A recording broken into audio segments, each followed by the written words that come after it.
വീണ ചേച്ചിക്ക് പ്രവർത്തന പേടിയുണ്ടോ? ഓർമ്മിപ്പിക്കല്ലേ പൊന്നെ. ഞാനും പ്രഥമ കോമ്പറ്റീഷനാണ്.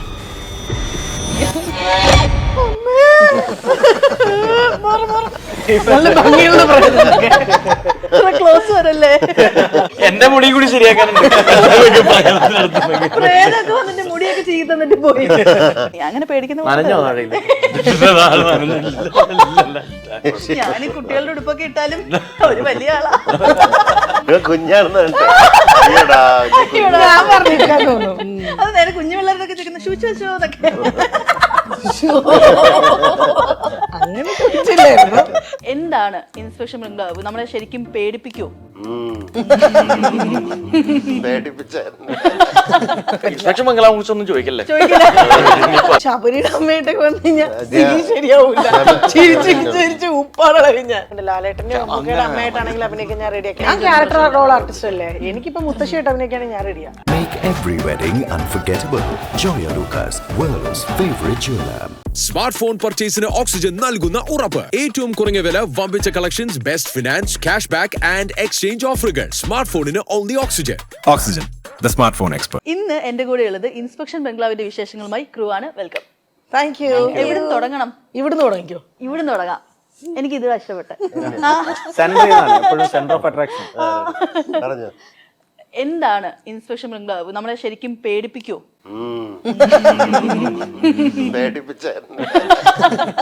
കൊറിയൻ സിനിമകളൊക്കെ ഇന്നത്തെ സിനിമകൾ കാണുന്ന കുട്ടികൾക്ക് നമ്മൾ പേടിപ്പിക്കുക എന്ന് പറയുന്ന ഒരു അങ്ങനെ ഒരു ഇതായിട്ട് പറയാൻ നമുക്ക് പറ്റില്ല, ഒരിക്കലും പറ്റില്ല. അങ്ങനെ അവർക്ക് സിനിമകൾ കാണുന്നതല്ലേ, ഇപ്പൊ കാണുന്ന പടങ്ങളൊക്കെ അതുപോലെ ഇതായിരിക്കാം. പക്ഷെ ഇത് അങ്ങനെയല്ല, ഒരു നമ്മളെ ഹ്യൂമർ ലൈനിലാണ് പറഞ്ഞു പോകുന്നത്.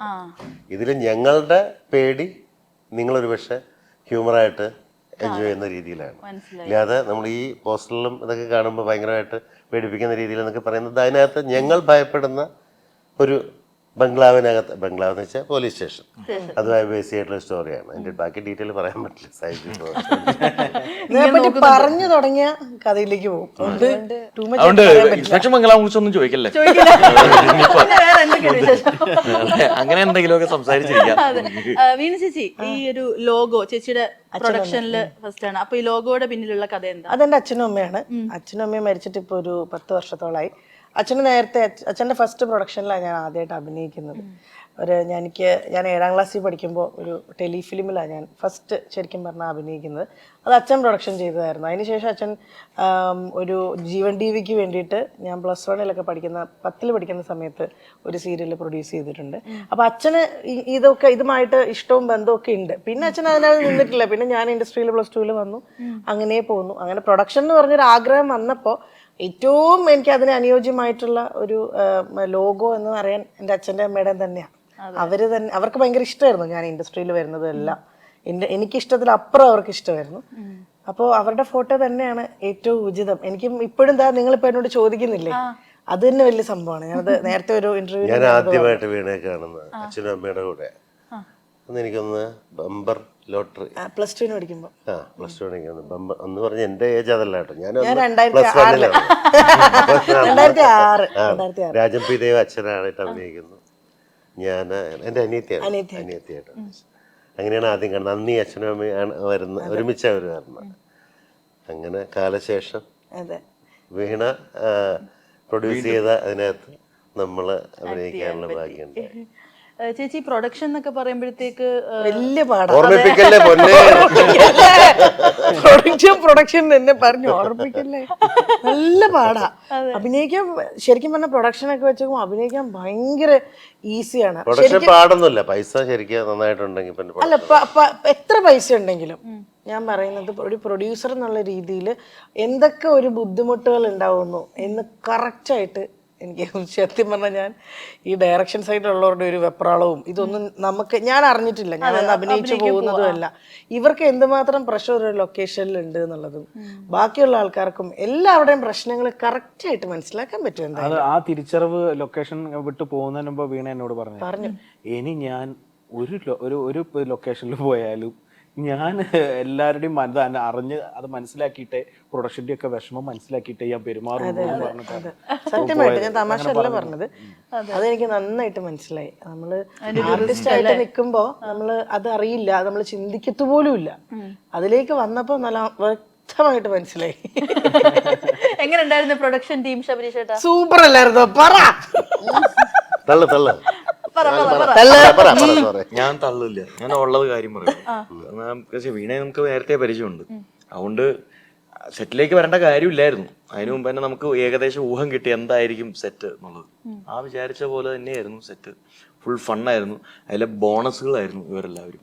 ഒരുപാട് പേരുണ്ട്, ഇവര് മാത്രമേ വന്നിട്ടുള്ളൂ. അപ്പൊ അതുകൊണ്ട് extremely happy be part of this production and this project. നമുക്ക് ആദ്യയിലോട്ടോ അല്ലേ? അവസാനം പോയാൽ പറയാദ്യ ഗോസ്റ്റ് ആണോ? അപ്പൊ ആ പ്രൊജക്ട് കോസ്റ്റുമായിട്ട് ബന്ധമുണ്ട്. പ്രൊഡ്യൂസർ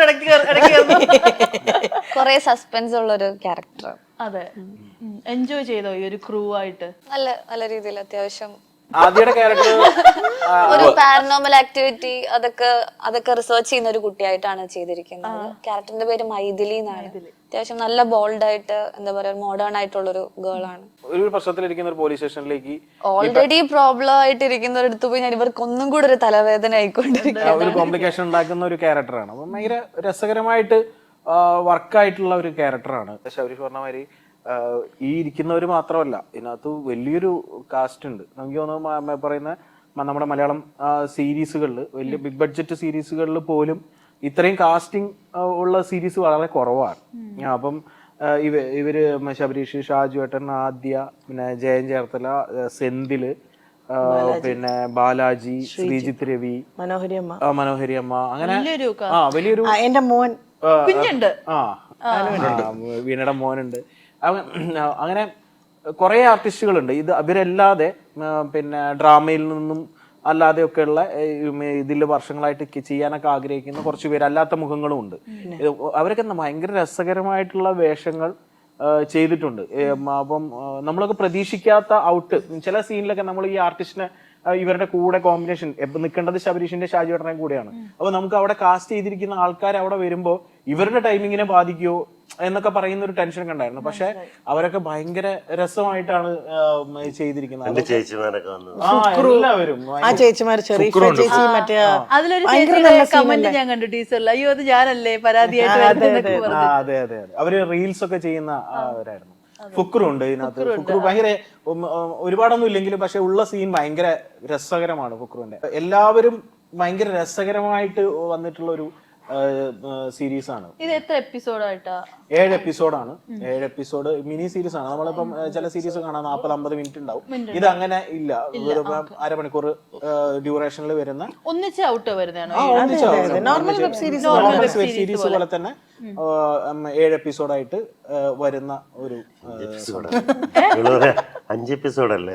അയ്യോ, അങ്ങനെയൊക്കെ പറയും, പക്ഷെ 7 ഉണ്ട്. 5 പേയ്മെന്റ് കിട്ടിയുള്ളൂ. കൊച്ചിന് 5 പേയ്മെന്റ് കൊടുത്തുള്ളൂ. ഇതൊക്കെ ഇപ്പോഴല്ലേ? അല്ല, 5 ആദ്യമേ ഉള്ളൂ.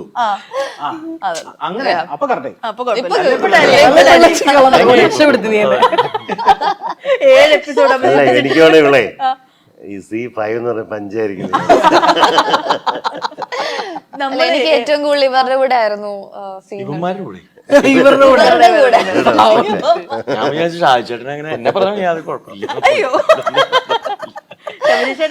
പിന്നെ നായകൻ അങ്ങനെ ഒന്നുമില്ല. അവൻ അണ്ടർ ദി എർത്ത് മലയാളത്തില് നമ്മള് ഇത് തുടങ്ങുന്നതിന് മുമ്പ് ഞാൻ കണ്ടായിരുന്നല്ലോ ഭയങ്കര ബ്യൂട്ടി ടിപ്സ് ഒക്കെ പറഞ്ഞു കൊടുക്കുന്നത്. ഇവരുടെ ഒക്കെ ബ്യൂട്ടി ടിപ്സ് ഒക്കെ പറഞ്ഞു. ഞങ്ങളുടെ ഈ ഗതികേട് കണ്ടിട്ട് പറയുന്നത് ഞങ്ങൾ എങ്ങനായിട്ട് സ്കിന്നും ശരിയാവില്ല. കണ്ണാടി നോക്കുമ്പോ കണ്ണാടിയോടൊക്കെ ഒരു ദേഷ്യം. ചേട്ടന്റെ വീട്ടില് മൊത്തം ബ്യൂട്ടി പ്രൊഡക്ട്സ് ആയിരിക്കുമല്ലോ, മൊത്തം പെൺപിള്ളേരല്ലേ? ആണ്, പക്ഷെ ബ്യൂട്ടി പ്രൊഡക്ട്സ് ഇല്ല. ഇവറ്റകളെ നമ്മൾ വേണം റെഡിയാക്കാൻ. എടി തലകെട്ട്, ഇത് ഈ മോങ്കഴ് കുളിക്ക്, ഈ പെൺപിള്ളേരുണ്ടാവുമ്പോ എങ്ങനെയാണല്ലോ ഇവരെ പുറകെ നിക്കണമല്ലോ എല്ലാം. പുറത്തോട്ടൊക്കെ പോകുമ്പോഴത്തേക്ക് റെഡിയാവാൻ വേണ്ടിയിട്ട് നമ്മൾ തലേ ദിവസം പറയണം. ഇപ്പൊ കല്യാണം 15-ാം തീയതി ഉണ്ടെങ്കിൽ വീട്ടിൽ ഫംഗ്ഷൻ ഉണ്ടെന്ന് വിളിച്ചാൽ തലേ ദിവസം എന്ന് പറയണം, എങ്കിൽ പിറ്റേ ദിവസം 3 പേരാണ്. 3 പേർക്ക് വേണ്ടി വെയിറ്റ്. അയ്യോ, അപ്പൊ ഉടുപ്പൊക്കെ എടുക്കുമ്പോഴത്തേക്ക് ഭയങ്കര പാടാണല്ലോ. ഭയങ്കര 3 പേർക്ക് ഒരേപോലത്തെ ഒരാള് ശരിയാകുമ്പോ അടുത്ത ആളെ ശരിയാവില്ല. ഇടി കിട്ടാറുണ്ടോ? ഇല്ലില്ല, കാര്യമില്ല. എന്നാലും നന്നാവില്ല. ഇപ്പൊ ഫീൽ ചെയ്യാറില്ല. ശബരീഷ് ചേട്ടാ, അപ്പൊ വീണ്ടും പോലീസ്. പോലീസിനോട് എന്താ ഇത്ര ഒരു പ്രിയം? പോലീസ് കുറവല്ല ശബരീഷ്. ഞാൻ മൂന്നാമത്തെ ഞാൻ ഞാൻ ആദ്യമായിട്ടാണ് പോലീസ് ചെയ്യുന്നത്. മുമ്പ് SI, CA, DIG, DVS. പക്ഷെ കോൺസ്റ്റബിൾ ആണ്. പക്ഷെ അത് ഗ്രാമത്തിലെ ഞാൻ കഴിഞ്ഞ 2 പടത്തിലും കോൺസ്റ്റബിൾ ആയിരുന്നു. ഇതില് ഉദ്യോഗമായിട്ടും കിട്ടി. SI ആയി. ഗുണമുണ്ട് കരിയറിൽ. പക്ഷെ നമ്മള് അതിന്റെ പക്ഷെ പോലീസിന്റെ പെൻഷൻ മാസം കിട്ടുമെന്നുള്ളത്. അല്ലേ, പോലീസിന്റെ മാസോ പരിപാടികളോ മറ്റുള്ള ഒന്നും ഇല്ലല്ലോ. വളരെ കാഷ്വൽ ഒരു ആയിട്ട് അയ്യോപാവം പോലീസ് സ്റ്റേഷൻ, അതാണ് പറയുന്നത്. അയ്യോപാവം പോലീസുകാര്. നന്മ ശ്രീനിവാസനിലെ ജയറാമേട്ടനെ പോലെ അതൊരു പാവം. ഉണ്ടെന്നേ ഉള്ളൂ. അതെ, പക്ഷെ ആ സാധാരണക്കാരായ കുറച്ച് പേര് അതാണ് എടുത്തെടുത്ത് പറയുന്നത്. നമ്മൾ ഈ സാധാരണ ഒരു ഈ ഒരു ഇങ്ങനെ മാസോ കാര്യങ്ങളോ ഒന്നും ഇല്ലാതെ യൂഷ്വലി ഒരു പോലീസ് സ്റ്റേഷനിൽ പോയാലുള്ള ഒരു ഫീൽ ആണോ? അല്ല, ഇത് ആക്ച്വലി അതല്ല ആക്ച്വലി ഈ പറയുന്ന മറ്റുള്ളവരെ കണക്ട് ചെയ്ത് അപ്പൊ തന്നെ വയർലെസ് വിളിച്ച് ഇവിടെ പ്രേതം കൊണ്ട് DIG ഇടപെടുന്നൊന്നുമില്ല. ഞങ്ങൾ അല്ല ഇതൊരു അങ്ങനത്തെ പോലീസ് സ്റ്റേഷൻ അല്ല. അല്ല ഈ കഥയും കഥാപാത്രങ്ങളും തികച്ചും ഒരു എന്താ പറയാ, ഈ ഒരു കാർട്ടൂൺ കാണുന്ന പോലെ ഒരു മുത്തശ്ശി കഥയും കാർട്ടൂണും എല്ലാം കൂടെ മിക്സ് ചെയ്തിട്ടുള്ള കുറച്ച് പേടിക്കാനുണ്ട്. ഇവര് പേടിക്കുമ്പോ നമുക്ക് ചിരിക്കാനുണ്ട്. അങ്ങനെ രസമുണ്ട്, കണ്ടിരിക്കാൻ പറ്റും. വീണ ചേച്ചിക്ക് പ്രേതത്തിനെ പേടിയുണ്ടോ? ഇല്ലില്ല, ഞാനും പ്രേതവും കോമ്പറ്റീഷനാണ്. എന്തെങ്കിലും ഇതുപോലത്തെ പണ്ട് നല്ല പേടിയുണ്ടായിരുന്നു. പ്രേതം, ഇരുട്ടൊക്കെ പേടിയായിരുന്നു. ഇപ്പൊ അതൊന്നും പേടിയില്ല, ശീലമായി. അങ്ങനെ എന്തെങ്കിലും എക്സ്പീരിയൻസ് ഉണ്ടോ? ഇല്ലില്ല, എക്സ്പീരിയൻസ് ഒക്കെ അവിടെയാ. ആർക്കാ? അതുവഴി പ്രേതം പോയി അവളുടെ അടുത്ത് വരും. വീണൊക്കെ എന്തുണ്ടായിരുന്നല്ലോ നേരത്തെ പണ്ടുണ്ടായിരുന്നു, ഇപ്പൊ നിർത്തി വെച്ചു. എനിക്ക് പെട്ടെന്ന് ഫീൽ ചെയ്യും നെഗറ്റീവ് എനർജി ഉണ്ടെങ്കിൽ. ഇപ്പൊ എന്താ ഫീൽ ചെയ്യണേ? പ്രേതം പേടിപ്പിക്കുമ്പോ പെട്ടെന്ന് ഫീൽ ചെയ്യും. ഇങ്ങനെ ഒരു നെഗറ്റീവ് എനർജി ഉണ്ടെന്നുള്ള എനർജി ഉണ്ടെങ്കിൽ എനിക്ക് ഫീൽ ചെയ്തു എന്തെങ്കിലും. ഇപ്പൊ എന്താ ഫീൽ നല്ല ഭംഗിയുള്ള പ്രേതമൊക്കെ. ക്ലോസ് വരല്ലേ? ഹാലോവിൻ പാർട്ടി കഴിഞ്ഞ് ഇറങ്ങി വരിക. എവിടെയായിരുന്നു? ആദ്യം ഒന്ന് നേരത്തെ അറിഞ്ഞു, അല്ലെങ്കിൽ ശരിക്കും എന്റെ മുടി കൂടി ശരിയാക്കാനുണ്ട്. പ്രേതമൊക്കെ വന്നിട്ട് മുടിയൊക്കെ ചെയ്ത് തന്നിട്ട് പോയി. അല്ല ഇത്രേ ഉള്ളൊരു പ്രേതം. മുടി വന്നാ മുടി മൂടി ജീവാനായി പിന്നെ കാറ്റ് വരും. തഴുകിയിട്ട് പോയി. ഞാനെങ്കിലേ വിചാരിച്ചതില്ല ഇങ്ങനെ ഒരു അനക്കം നോക്കിയപ്പോഴത്തേക്ക് ഇങ്ങനെ ഇവിടെ വന്ന് നിൽക്കുന്നു. പക്ഷേ ശരിക്കും പേടിച്ചല്ലേ പെട്ടെന്ന്? ഒരു സെക്കൻഡ് പേടിച്ചില്ല, ഒരു ഭയം. എല്ലാരും ക്യാമറ കിട്ടിയിട്ടുണ്ട്. അങ്ങനെ പേടിച്ചിട്ടൊന്നുമില്ല. അങ്ങനെ പേടിക്കുന്ന നനഞ്ഞോ താഴെയില്ല? ഞാൻ കുട്ടികളുടെ ഉടുപ്പൊക്കെ ഇട്ടാലും ഒരു വലിയ ആളാ. കുഞ്ഞാണെന്ന് ഞാൻ പറഞ്ഞേ. ചേട്ടന്റെ ഇളയതുണ്ട്, ചേട്ടന്റെ ഇളയത് ഇതുമാതിരി തന്നെയായിരുന്നു. ഇപ്പഴല്ലേ കുറച്ചാൾ മുന്നേ. ഞാൻ പറഞ്ഞില്ല, വീട്ടിൽ കൊണ്ടിട്ട് ഇങ്ങനെ ചക്കടു കുക്കടു എന്നൊക്കെ കേൾക്കാൻ തോന്നും. അത് നേരെ കുഞ്ഞു പിള്ളേരൊക്കെ ചോദിക്കുന്ന ശൂച്ചു വെച്ചോ എന്നൊക്കെ. അങ്ങനെ ചോദിച്ചില്ലായിരുന്നു. എല്ലാ കുഴപ്പമില്ല, ഞങ്ങള് നേരത്തെ എല്ലാ ആഴ്ചയിലും ഇന്റർവ്യൂ എടുക്കുന്നത്. കാണുന്നവരാ. അപ്പൊ വീണ്ടും ബാക്ക് ടു വരികയാണെങ്കിൽ ഈ ഒരു പ്രോജക്റ്റ്, ഈ പ്രൊഡക്ഷൻ മൈൻഡിൽ ഉണ്ടായിരുന്നല്ലോ, ഈ ഒരു പ്രോജക്റ്റ് എങ്ങനെയാ ചേച്ചിയുടെ അടുത്തോട്ട് വന്നത്? ഇത് ഞാനും സൈജുവേട്ടനും കുറച്ച് നാളായിട്ട് ഒരു പ്രൊജക്റ്റ് സിനിമ പ്ലാൻ ചെയ്തുകൊണ്ടിരിക്കുകയായിരുന്നു. പക്ഷെ അത് ആ കഥയാണ് ഞങ്ങൾ ശരിക്കും പറഞ്ഞാൽ ZEE5 ഇങ്ങനെ ഒരു വെബ് സീരീസിന്റെ നോക്കുന്നുണ്ടെന്ന് പറഞ്ഞപ്പോൾ അത് സബ്മിറ്റ് ചെയ്തു. പക്ഷെ അത് വെബ് സീരീസിന് പറ്റുന്നതല്ല എന്ന് അവർ നമുക്കും അറിയാം. പക്ഷെ നമ്മൾ സബ്മിറ്റ് ചെയ്ത് നോക്കിയതാ, കിട്ടിയ ഊട്ടിയില്ല ചട്ടി എന്ന് പറഞ്ഞിട്ട്. അതിനകത്ത് എനിക്കൊക്കെ നല്ല ക്യാരക്ടറാണ്, മെയിൻ ക്യാരക്ടറാണ് ഞാൻ അതിനകത്ത്. അതൊരു ലേഡീസ് ഓറിയന്റഡ് ആയിട്ടുള്ള ഒരു 5 ലേഡീസിന്റെ സ്റ്റോറി ആയിരുന്നു. പക്ഷെ അത് ZEE5 വെച്ചിട്ട് അങ്ങനെ കൊടുത്തതാ. അപ്പൊ എന്നിട്ട് ആ പ്രൊജക്റ്റ് ശരിക്കും പറഞ്ഞാൽ അവർ പറഞ്ഞു അത് വെബ് സീരീസിനെ പറ്റുന്നല്ല, സിനിമയ്ക്ക് തന്നെ പറ്റുന്നതാണ് ആ സ്റ്റോറി. സോ അങ്ങനെ ചാനല് സുനീഷ് വാർനാടിൻ്റെ സ്ക്രിപ്റ്റ് നമുക്ക് തന്നു. അപ്പോൾ അത് ഞാൻ സുനീഷേൻ്റെ സ്ക്രിപ്റ്റ് വായിച്ചിട്ട് ഏട്ടന് കൊടുത്തു. ഏട്ടൻ നോക്ക്, ഇത് ചെയ്യാൻ പറ്റുമെന്നുണ്ടെങ്കിൽ നമുക്കിത് ചെയ്യാം എന്ന് പറഞ്ഞ് ഏട്ടൻ നോക്കിയപ്പോൾ ഏട്ടൻ അങ്ങനത്തെ ഒരു ടൈപ്പ് ചെയ്തിട്ടില്ല, പക്ഷെ നമുക്ക് ചെയ്യാം എന്ന് പറഞ്ഞിട്ട് അങ്ങനെയാണ് തുടങ്ങുന്നതും. ഫസ്റ്റ് ഷാജുവേട്ടനെയാണ് ഈ പ്രൊജക്റ്റിലേക്ക് വിളിക്കുന്നത്. നിങ്ങൾ മറ്റേ 5 പെണ്ണുങ്ങളുടെ ചേർന്ന് തമ്മിലടിച്ച് മരിച്ച അല്ല 5 പേര് 5 സ്ഥലത്താ ഷൂട്ട്. അതുകൊണ്ട് അങ്ങനെ ബുദ്ധിപൂർവ്വം കാണിക്കുന്നില്ല. ഒരുമിച്ച് ഫ്രെയിമിൽ വരുന്നില്ല. 5 പേരും ഒരുമിച്ച് പക്ഷെ വരുന്നില്ല. ഇന്റർവ്യൂല് വരണ്ടേ?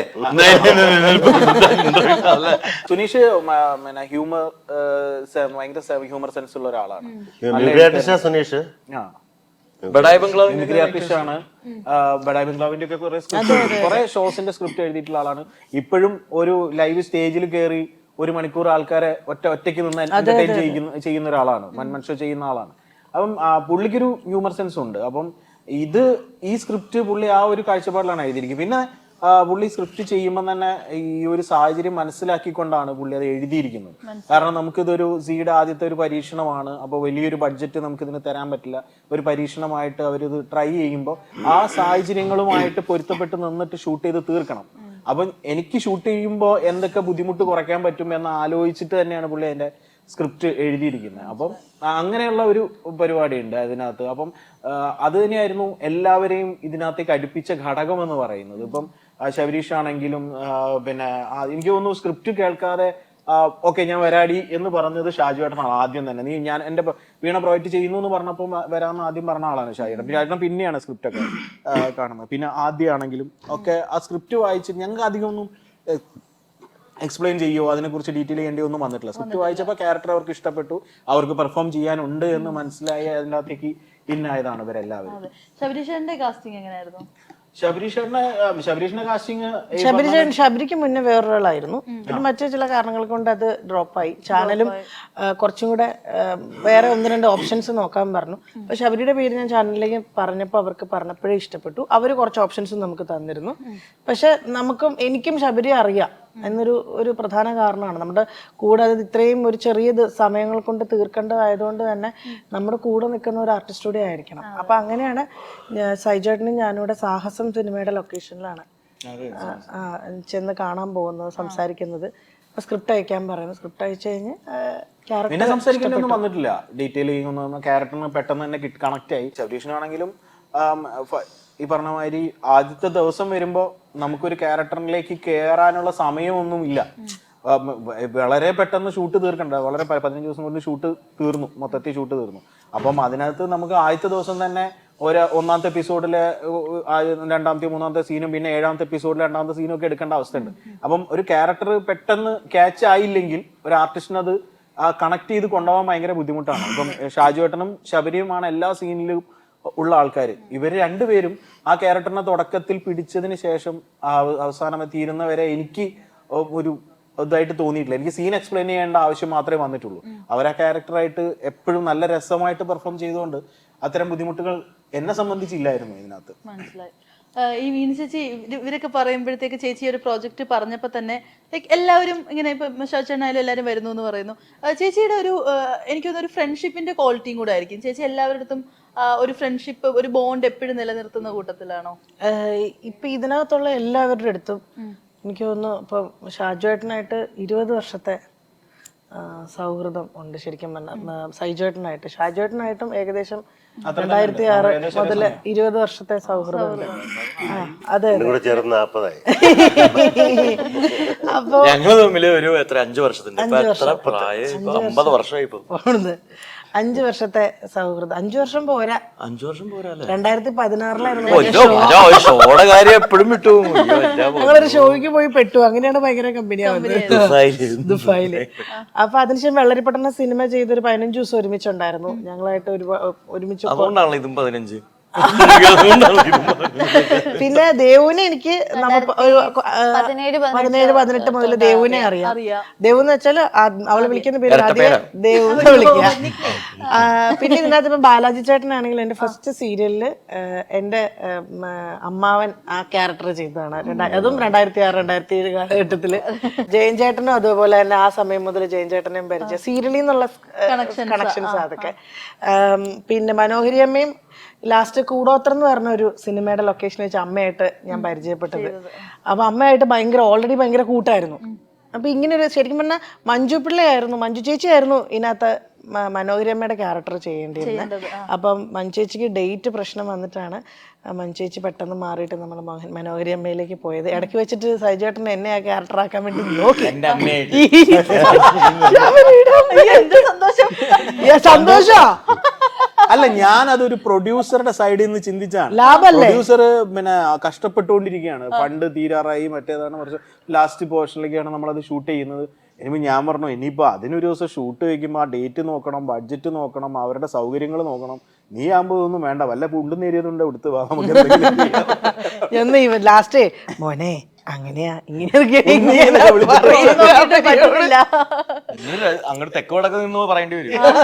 എനിക്ക് നോക്കാൻ പറ്റില്ല, അമ്മയായിട്ട് കാണാനും പറ്റുന്നില്ല. അത് നമുക്ക് ഒരു ലിമിറ്റ് കുറച്ചുകൂടെ പ്രായമായി കഴിഞ്ഞാൽ എന്നാലും ഞാൻ അമ്മയായിട്ട് കാണാൻ പോകില്ല, കുറച്ചുകൂടി അത് പ്രായമാവട്ടെ. വേറെ കുഞ്ഞു ആർട്ടിസ്റ്റുകളുടെ അമ്മയാവുന്ന സൗണ്ട് ഒക്കെ ആയിരുന്നു ആ വിളിയൊക്കെ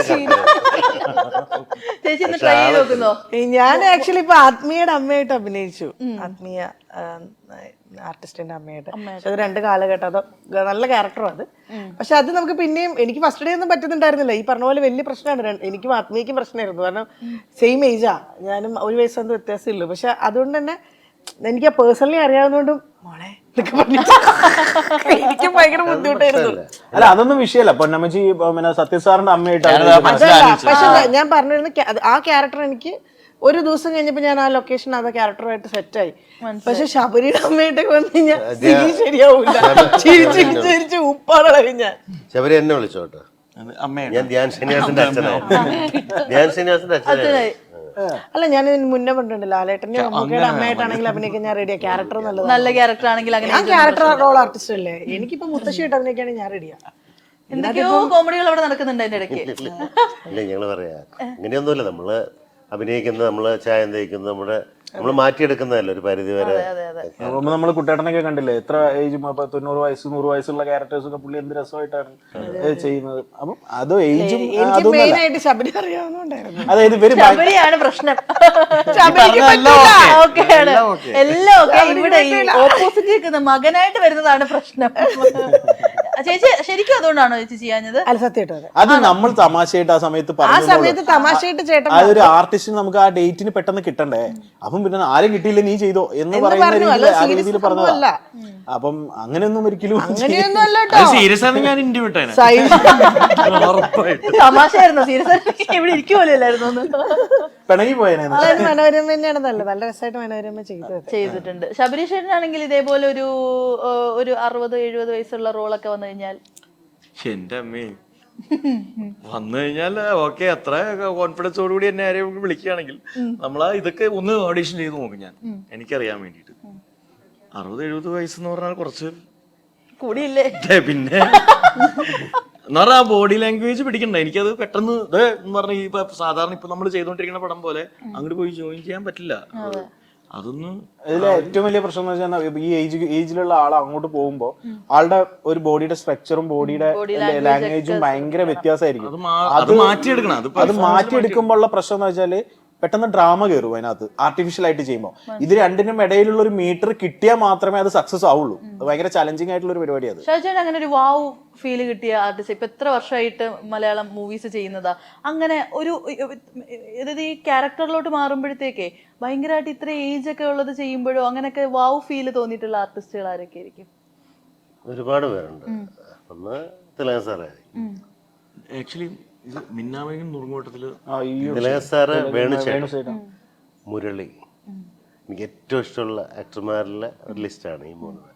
ഇതിൽ എനിക്ക് ഭാഗ്യമുണ്ടായ തിലകൻ സാറിന്റെ മോനായിട്ട് ഞാൻ അഭിനയിച്ചിട്ടുണ്ട്. രഘുവീൺ സാറിന്റെ മോനായിട്ട് അഭിനയിച്ചിട്ടുണ്ട്. ജഗദീച്ചേട്ടന്റെ മോനായിട്ട് കുറേ സിനിമകൾ അഭിനയിച്ചിട്ടുണ്ട്. ഈ മുരളിച്ചേട്ടന്റെ ബ്രദറായിട്ട്, അനിയനായിട്ട് ഒരു സീരിയൽ 400 എപ്പിസോഡ് അഭിനയിച്ചു. അപ്പൊ ആ മനുഷ്യന്റെ മുരളി വെറുതെ ഫ്രെയിമിൽ വന്ന് നിൽക്കുമ്പോൾ നമ്മൾ ആക്ടിങ് എന്താ ആ ഫേസിനകത്ത് ഉള്ളൊരു അത് പറഞ്ഞാൽ ബാക്കിയുള്ള വളരെ ഈസി ആയിട്ട് ഹാൻഡിൽ ചെയ്യുന്നത്. പക്ഷെ മുരളിച്ചേട്ടൻ ഭയങ്കര ഇതായിട്ട്, വേണുചേട്ടൻ അങ്ങനെ തന്നെ വളരെ ഈസി ആയിട്ടാണുള്ളത് ചെയ്യുന്നത്. പകൽ വീട് എന്ന് പറഞ്ഞിട്ടൊരു സീരിയൽ.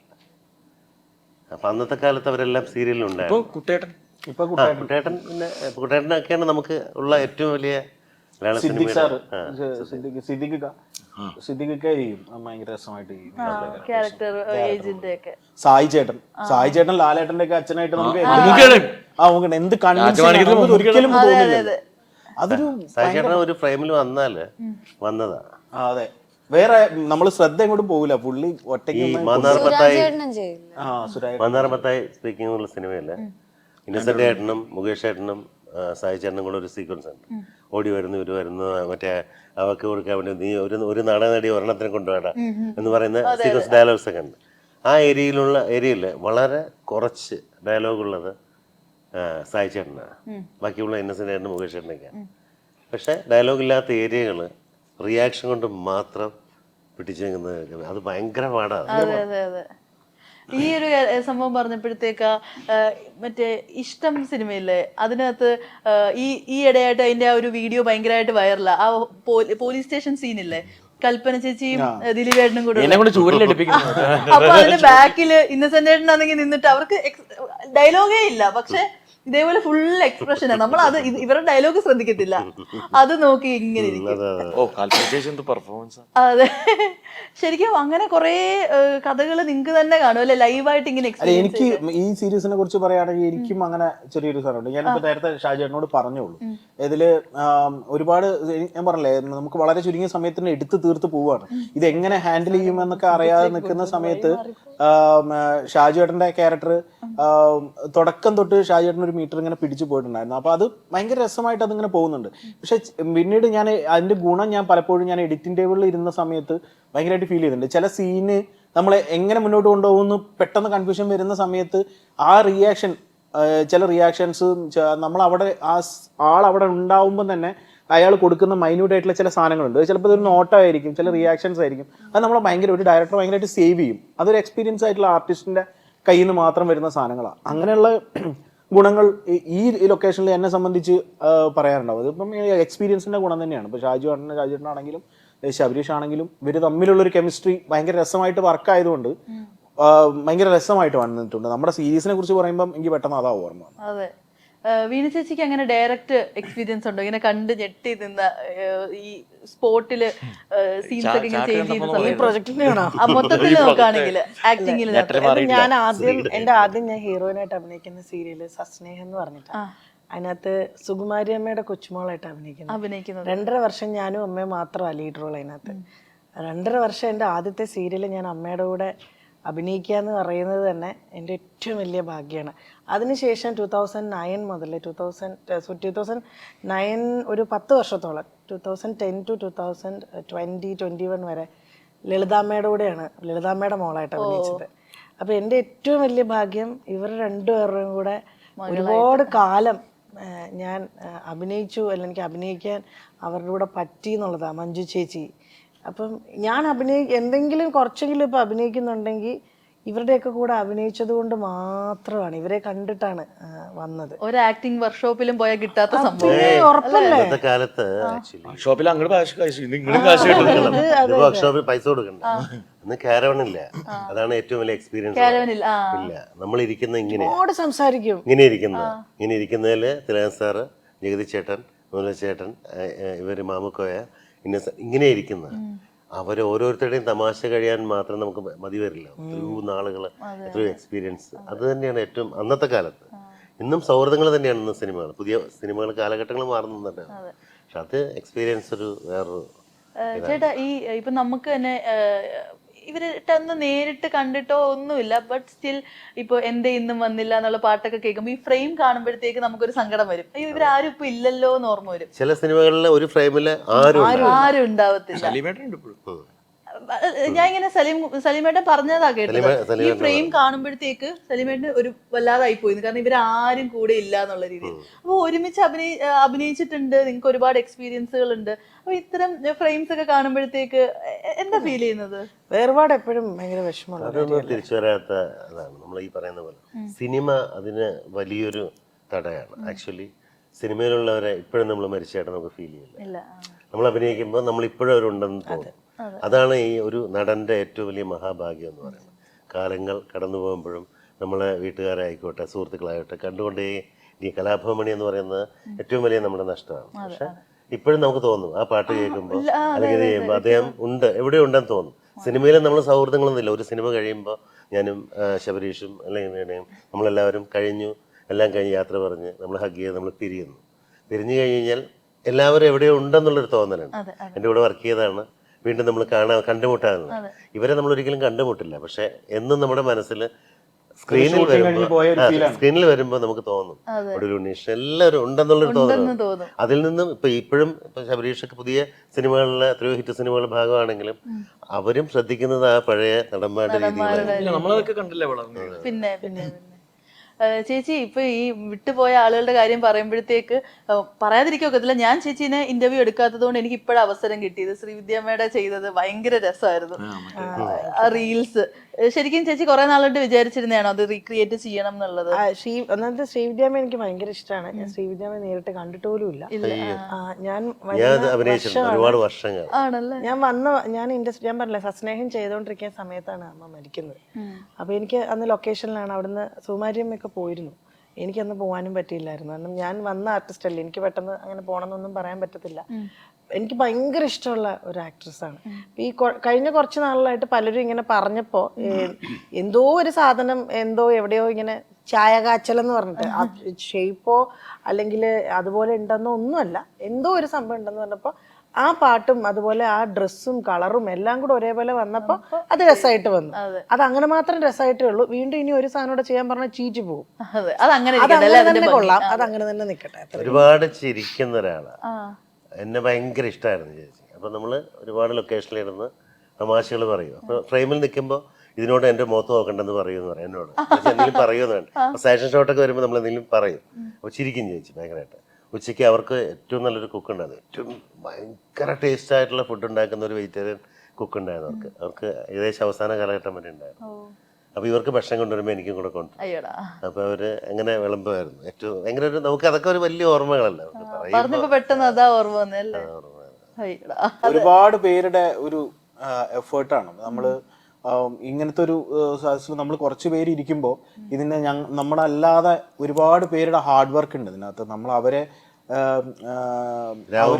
രാവും പകലും അവര് ഹാർഡ് വർക്ക് ചെയ്തതിന്റെ ഒരു റിസൾട്ടാണ് ഈ 14-ന് പുറത്തു വരാൻ പോകുന്നത്. അതുകൊണ്ട് തന്നെ എല്ലാവരും വെയിറ്റിംഗ് ആണ്. ഇപ്പം ഇതിന്റെ ഡയറക്ഷൻ ടീമിലുള്ളവരാണെങ്കിലും ക്യാമറയുടെ പുറകിലുള്ളവരെല്ലാം നല്ല ടെക്നീഷ്യൻസ് ആയിരുന്നു.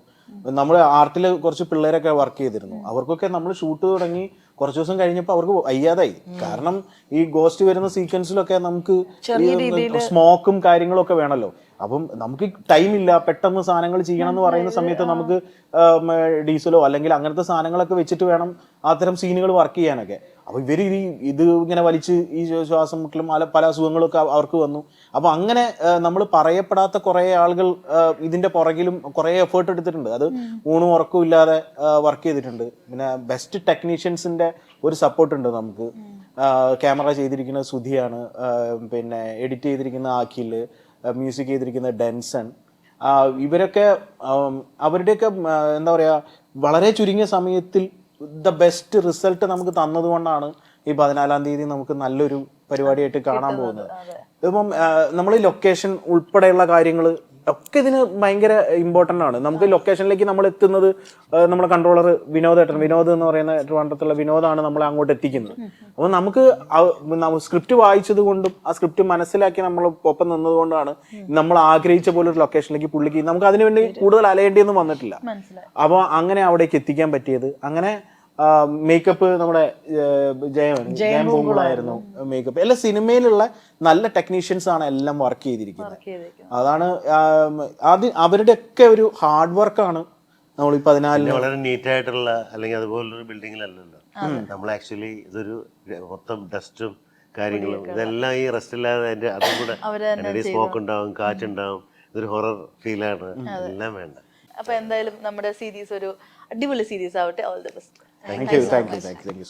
സ്മാർട്ട് ഫോൺ പർച്ചേസിന് ഓക്സിജൻ നൽകുന്ന ഉറപ്പ്. ഏറ്റവും കുറഞ്ഞ വില, വമ്പിച്ച collections, best finance, cash back and exchange ഓഫറുകൾ. സ്മാർട്ട് ഫോണിന് only Oxygen. Oxygen, the smartphone expert. Make every wedding unforgettable.